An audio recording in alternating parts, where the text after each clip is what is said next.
Hello mga Sipnayers! Nandito na ang teacher ng bayan, Teacher V! Sipnayers, brain game muna! Sa larong ito, no rewind, no screenshot, memory lang ang puhunan, 1 look lang! Tingnan ang mga larawan. Meron kang 10 seconds para tingnan, tandaan at piliin ang letra na may tamang kasagutan ayon sa tamang pagkakasunod-sunod ng mga larawan.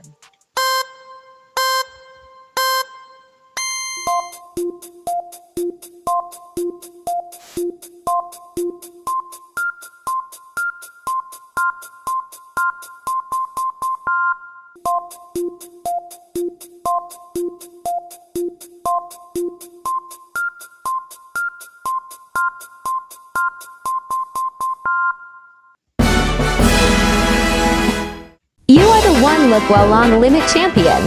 Bago ang lahat, huwag kalimutang mag-like, share, subscribe, at i-hit na rin ang notification bell para updated kayo lagi sa ating mga lessons. So mga Sipnayers, buksan ang isip, ihanda ang sarili at come on, let's go! Simulan na natin sa sum of the interior angles. Meron tayo ditong isang polygon.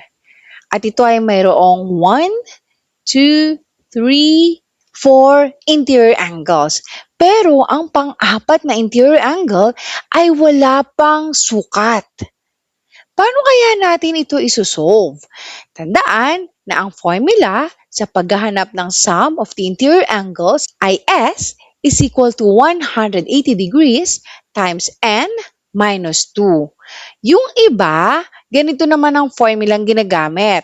S is equal to n minus 2 times 180 degrees. Kung mapapansin nyo, wala naman silang pinagkaiba. Nagpalit lang sila ng posisyon. Okay? At pareho silang tama.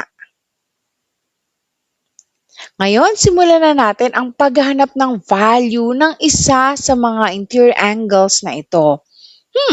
Kung mapapansin ninyo, yung maliit na linya na ito, meron din sa kabila. Ano kaya ang ibig sabihin nito, Teacher V? Ang ibig sabihin nito, sila ay congruent sa isa't isa. Ibig sabihin, kung anong sukat ng isa, ay siya ring sukat ng isa. Pareha sila ng sukat. Kung ganon, Teacher V, parang kahit hindi na ako mag-compute, masasagot ko na to. Tama!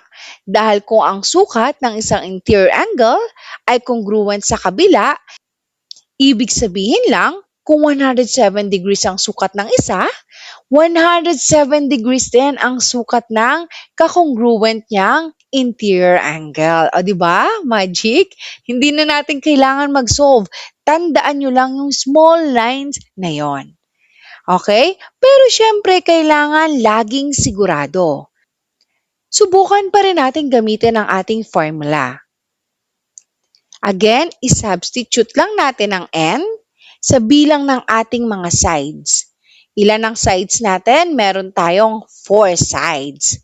180 degrees times 4 minus 2. Siyempre, alam natin na ang sagot ay 2. And then, imumultiply natin sa 180 degrees. At ang sagot ay 360 degrees. Okay? Kailangan mas sigurado pa rin tayo. Kuhanin natin ang sum ng lahat ng interior angles na to sa pamamagitan ng pag-a-add sa bawat isang interior angle. Try natin. 89 plus 107 plus 107 plus 57 is equal to 360 degrees. So, na-check natin na tama ang ating solution. Okay, tandaan nyo ha. Muli, kapag may nakita kayong small lines, parehong isa lang na small lines, ibig sabihin, congruent sila. Kasi may pagkakataon na ganito. Teacher V, merong isang small line, meron namang dalawahan. Paano na to, Teacher V? Madali lang to. Ang kailangan lang, pagparisin nyo. Okay, isa sa isa, dalawa sa dalawa. Kung makikita nyo, meron na tayo ditong isang given. 70 degrees. Ibig sabihin lang, 70 degrees din ang sukat ng kanyang kakongruent angle. Paano naman ito, Teacher V? Wala po siyang value. Ito ang isosolve natin.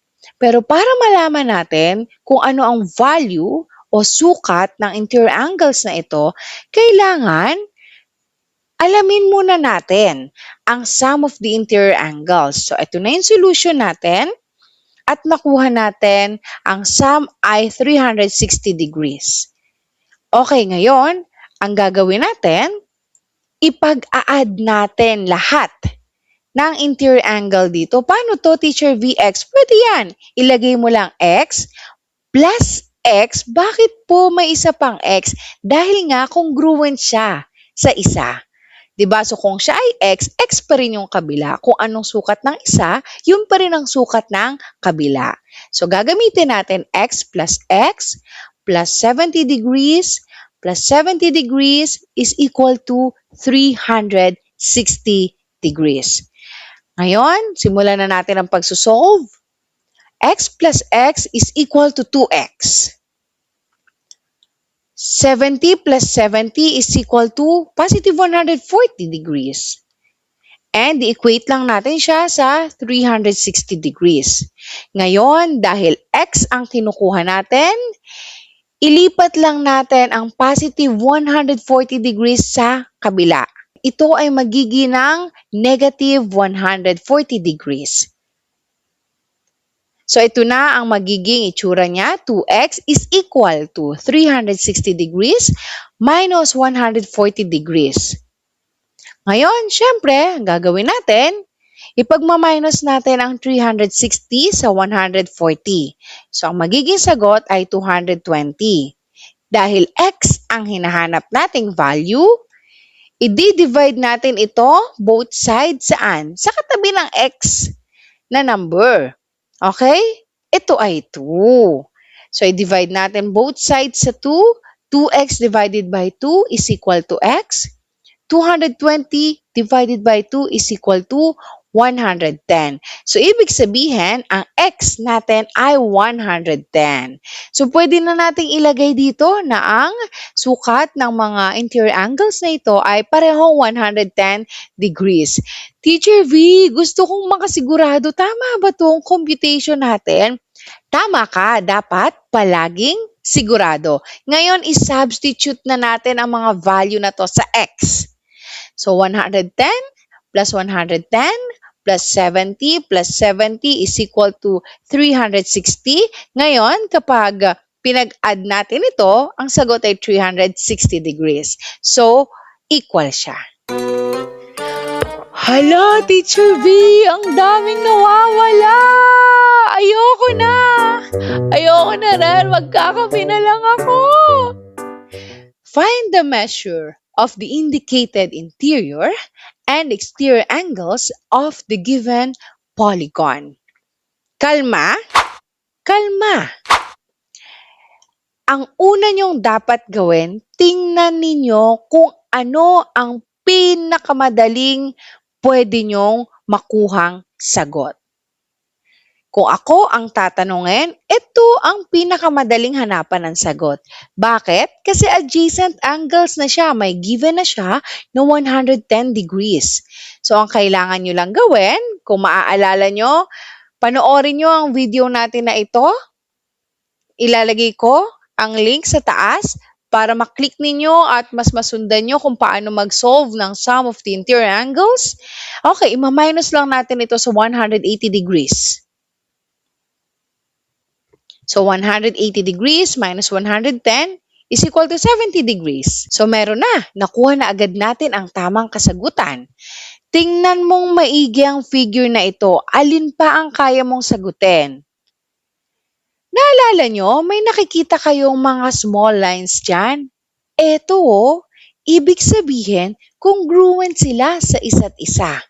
Given na yung isang value, 155 degrees. At ibig sabihin lang, kahit hindi ka na mag-compute, ang value ng kabila ay 155 degrees. Okay, di ba? Unti-unti nang nasasagutan ang polygon na ito.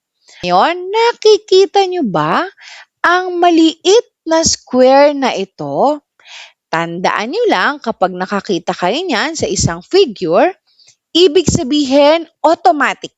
Ang value niyan ay 90 degrees. Okay, nasagutan na agad natin. 'Di ba? Ang bilis lang. Meron pang dalawang natitira. Again, madali na lang yan. Dahil yan ay adjacent angles, ima-minus nyo lang sa 180 degrees. So, 180 minus 90 is equal to 90 degrees. Kaya naman, gano'n na rin ang magiging sukat ng ating Z. 90 degrees na rin. Pero dapat laging sigurado. Kaya naman, let's check. Tandaan na ang sum of exterior angles ay palaging 360 degrees. At ang sum of interior angles formula ay S is equal to 180 degrees times N minus 2. So, itotal na natin ang sum ng ating exterior angles. 70 plus 25 plus 60 plus 25 plus 90 plus 90 equals 360 degrees. At ang sum ng ating interior angles ay 720 degrees. Ngayon, kunin lang natin ang total ng lahat ng ating interior angles. 155 plus 120 plus 155 plus 90 plus 90 plus 110 is equal to 720 degrees. O diba, na-check na natin tama ang ating mga kasagutan. Ngayon, ikaw naman! Alamin natin ang sukat ng interior angle A.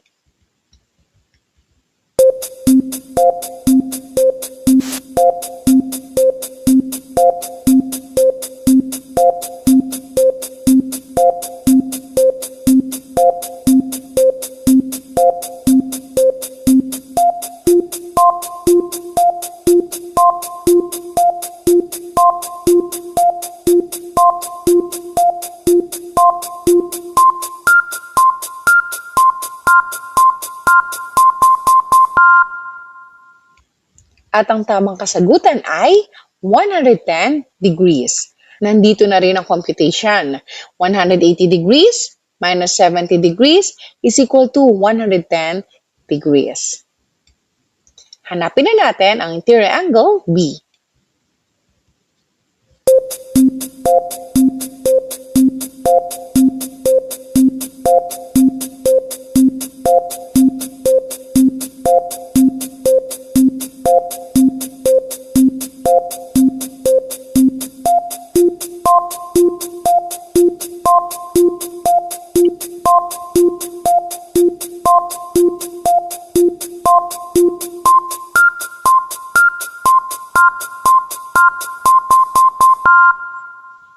Medyo challenging ang part na ito, di ba? Dahil wala ring value ang exterior angle Z natin. So, huwag kayong mag-alala kasi kayang-kaya nyo naman to. Una, hanapin lang natin ang sum of the interior angles. Makikita nyo dito, dahil meron tayong 5 sides, ang nakuha natin ay 540 degrees. Ngayon naman, i-add lang natin lahat ng interior angles natin kasama na rin yung B. B plus 135 plus 110 plus 70 plus 125 at i-equate lang natin ito sa sum ng interior angles na 540 degrees. Ngayon, i-add lang natin lahat ng blue color na numbers na ito. So, B plus 440 degrees is equal to 540 degrees. Ngayon, dahil ang hinahanap natin ay B, ilipat lang natin sa kanan ang positive 440 degrees. Siyempre, magiging na itong negative 400 degrees. So, 540 minus 440 is equal to 100 degrees. At nakuha na natin ang tamang kasagutan ng interior angle B ay 100 degrees. I-check natin. Ngayon, i-substitute lang natin ang 100 degrees. So, makikita nyo dito, ang nakuha nating sagot ay 540 degrees din. So, na-check na natin, tama ang ating kasagutan. Ngayon naman, hanapin na natin ang exterior angle X.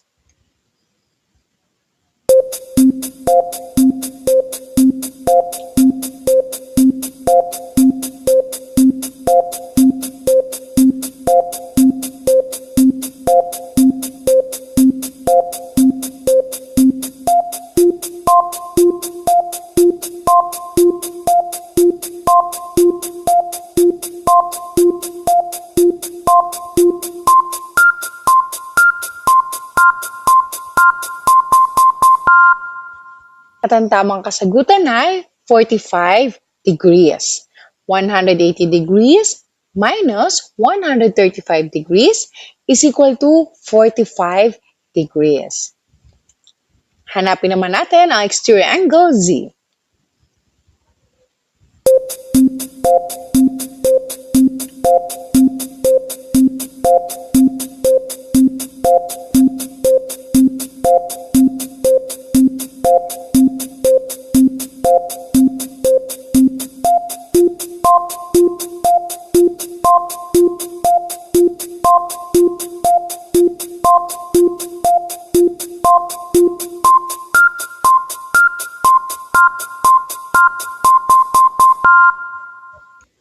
At ang tamang kasagutan ay 80 degrees.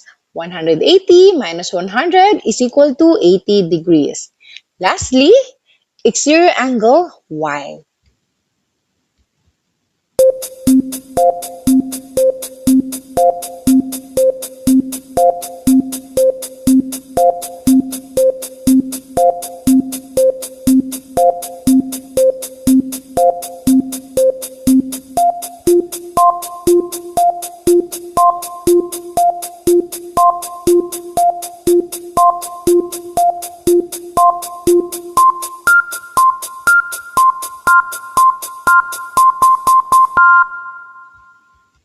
At ang tamang kasagutan ay 110 degrees.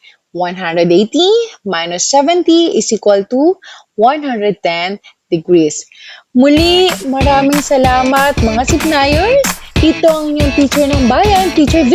Kita-kits!